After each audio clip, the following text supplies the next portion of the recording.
Welcome to this workshop about the fragility of tropical forests.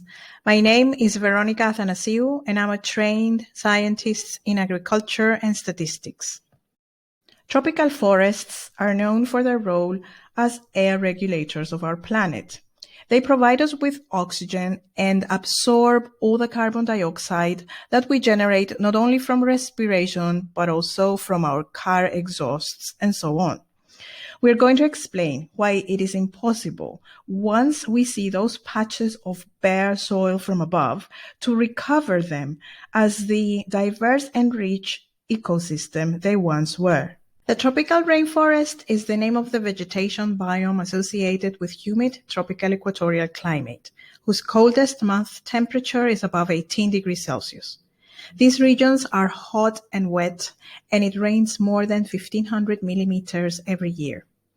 Their constant cloudiness prevents them from being the hottest areas on Earth while they receive a high-angle noonday sun all year. The most productive biome on Earth, the ecosystem of the tropical forest, is not really different from any ecosystem. The green plants trap the energy from light and create organic compounds that is nothing but food available to the other living organisms in the biome. So the plants trap the light energy and they incorporate it into what we call the food chains, where the herbivores consume the plants, the herbivores are consumed by the carnivores, and so on.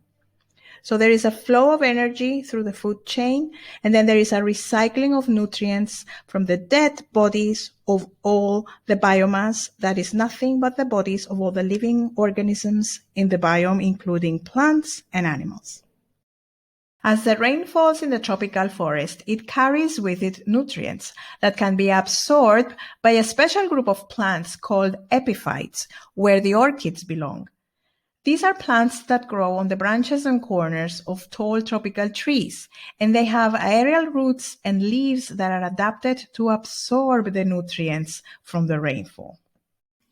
It is probably clear up to this point that if the vegetation is removed, the nutrients will be lost with it. So when there is cutting of trees for logging, for mining, for changing the use of land, then we are removing most of the nutrients that are found in the tropical rainforest.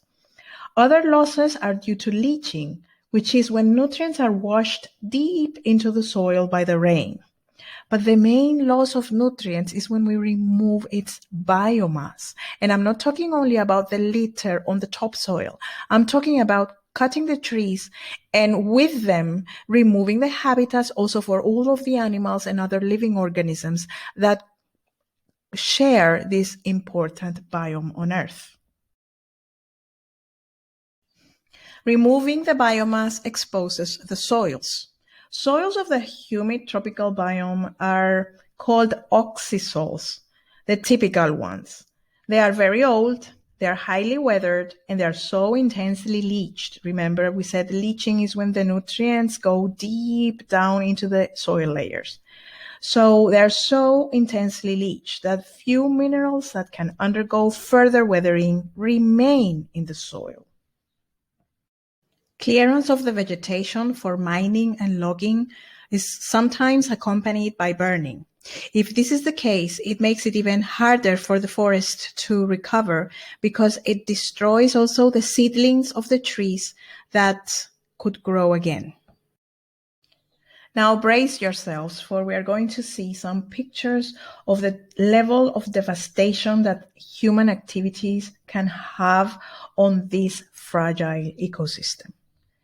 In this photo, we see parts of the Amazon rainforest in Brazil with ponds of dirty water.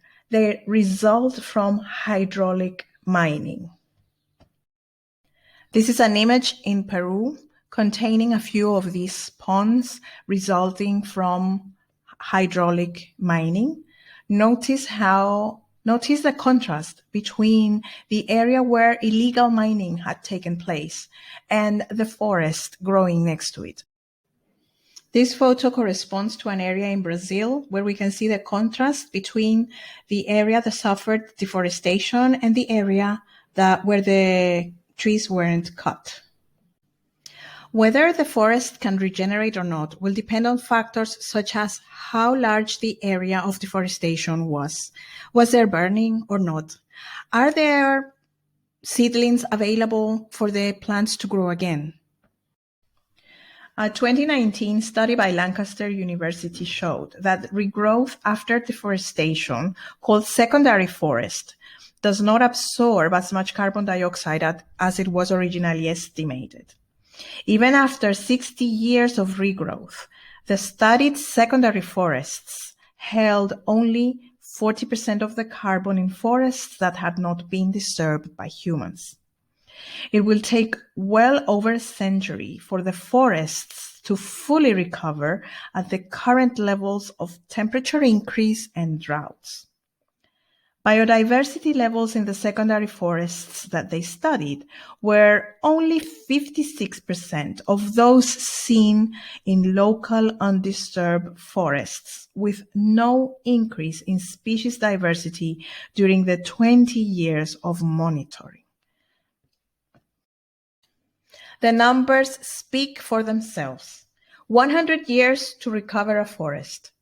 Shall we then not use the land and just to grow one plant species like the one in this photo to grow a particular cereal for human consumption?